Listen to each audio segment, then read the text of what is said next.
Welcome.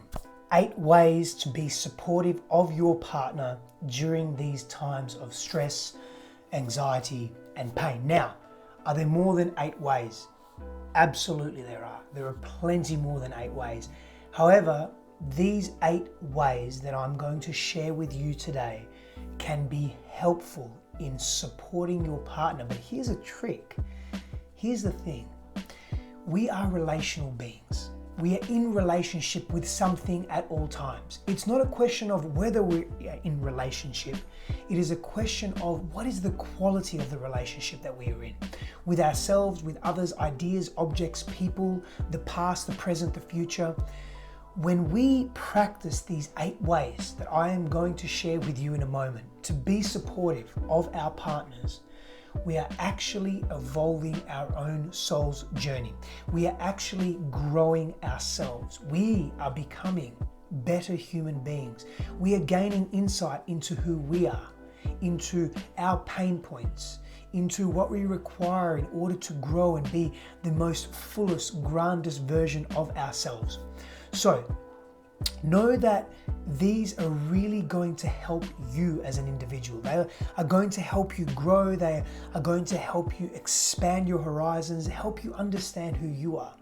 So if you're not in a partnership, don't fret. It's okay. You don't have to be in a romantic partnership, a marriage or a union of some sort, or an intimate union of some sort to actually apply these, because you can apply these to your friend, to your parent, to your child, to a family member, to a colleague, to someone that you care about. So just know that it's not limited to being in partnership. But let me go immediately into this. Now, these are in no particular order.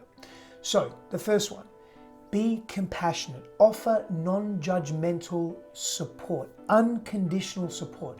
Support that is not judgmental, support that doesn't taint what they are saying or expressing to you in a way that makes them feel bad about themselves or very uncomfortable, or doesn't assist them in being vulnerable. Now, you may also ask, well, that's all good and well, but will this be reciprocated?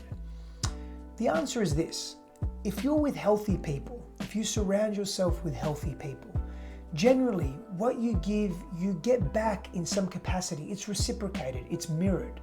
However, the goal of this is not to get something back. The goal of this is not to do in order to receive. The goal is to simply give. It is an embodiment. The intrinsic value of this giving is the giving itself.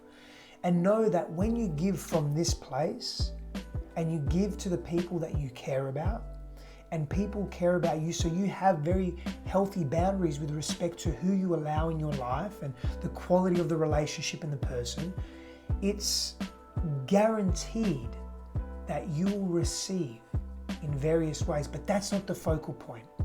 So think about and feel into just giving here. And if everyone that you surrounded yourself with focused on giving, receiving becomes inevitable. It becomes a very natural process of the healthy interactions that take place. So offer unconditional support on their feelings. Whatever they are expressing to you, allow them to really express that without judgment, with compassion and with empathy. Understand where they are coming from the best that you can. Ask questions, get to know them, get to understand them, dive deeper into what they're expressing to you and with you, how they're feeling.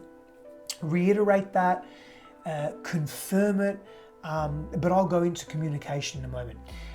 The next one is number 2, know their fears and know your fears also, and share these fears. In fact, allocate time and space in the week or the day to have a check-in. It could be in the morning when you awake.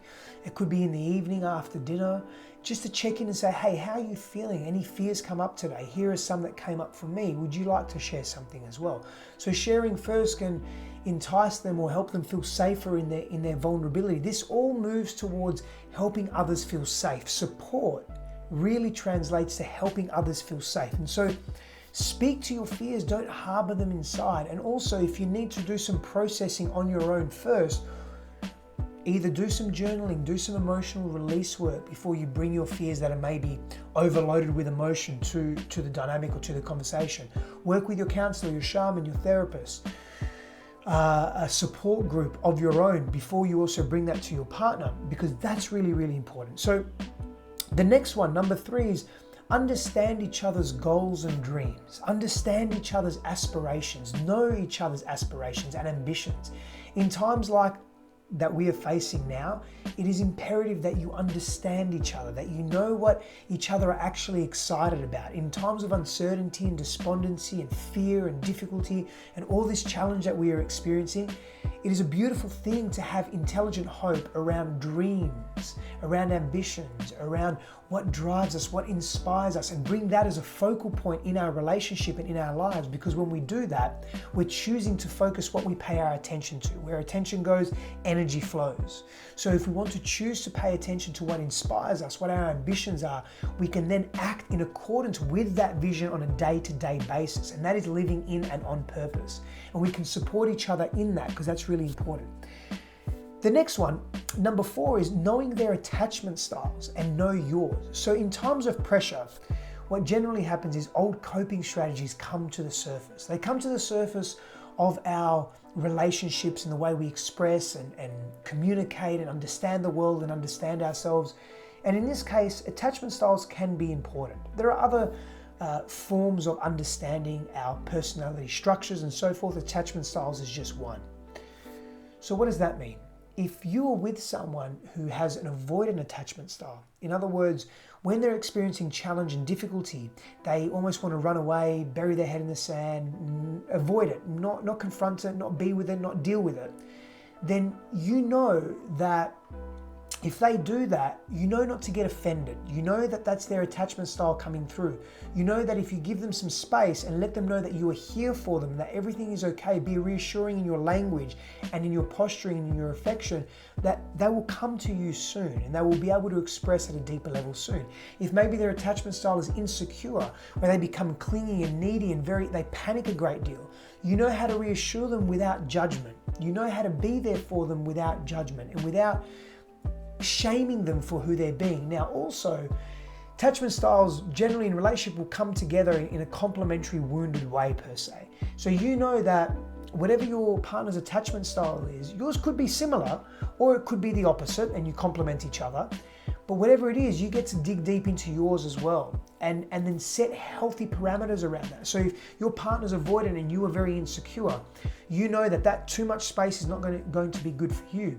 And they know that if they move away from you, you're going to want them to be closer with you. So you both get to negotiate what that looks like. You both get to negotiate how you choose to deal with the conflict and the challenges that are arising within yourselves and support each other in that. That's really important. The next one is when you are communicating, give them full attention. Really be present. Really speak with them, not to them. Look at them, gaze at them, communicate clearly, repeat back what they're saying, let them know that they are being heard. Ask questions about what they're saying. Don't be despondent, don't be disinterested.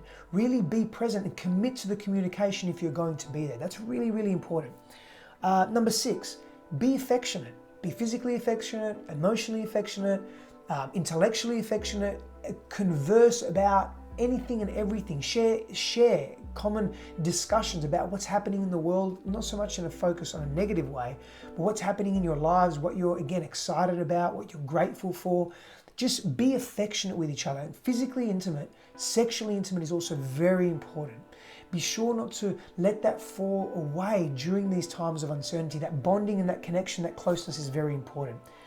Number 7 is really do your inner work. This means when we spoke about attachment styles earlier is understanding your attachment style. When you are charged, not bringing it to your partner immediately, but doing your own inner work around that or going to a support group outside of your partnership. Remember, your partner is not your therapist. So it's very important to understand that. So doing your inner work is important. It creates grace in the relationship and freedom in the relationship as well. So be constantly doing your inner work. And lastly, but not least, of course, be consistent in your behavior. Don't be erratic, don't be volatile, don't be unpredictable. Be consistent in your behavior. Let that person know that you care about, that you love, that means something important to you, that means something deeply to you. Let them know that you are there for them, and let them know that you are consistent in how you're showing up, in how you're greeting them, in how you're meeting them, in your beliefs and ideologies. And if that changes, because of course you're entitled for that to happen, you're sharing with them in a very calm, poised, balanced way. In times of uncertainty, particularly now, being more uncertain by being volatile and unpredictable in your behavior is only going to distance your relationship. It's going to cause more harm than good. And lastly, as a bonus, I want to give you a bonus.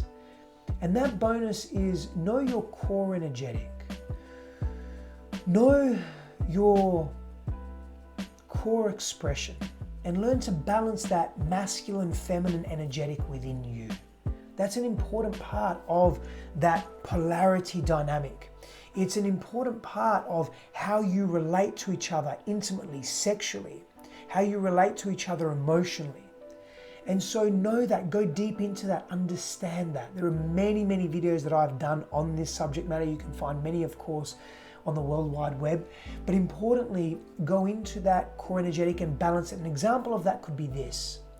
Create routine and structure in your daily life to help you feel supported. That's a masculine energetic, so you're practicing that.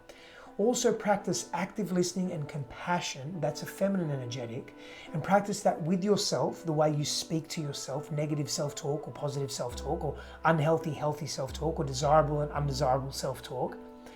And practice that with yourself and with others. Practice giving. So in other words, these 8 steps that I've just mentioned with a bonus, 9, but these 8 steps, this practice of giving yourself, that's a masculine energetic. But also practice receiving that love and affection from others. Open your heart and your body and your mind up to receiving. That's a feminine energetic. So begin to bring this balance in your life. I won't go too much into the masculine and feminine now because that's not so much what this video is about. However, I will be doing so much more on masculine and feminine energetics. I constantly do, and it's a passion of mine. And it really, for me, is a way to evolve our relationships and evolve our global society as well. If this video resonates with you, please share it, please comment. Please let me know if you have any questions, and I will answer them for you. We'll go into them, we will explore them together. Power and blessings to you. Thank you so much for being here. I'll see you again in the next video.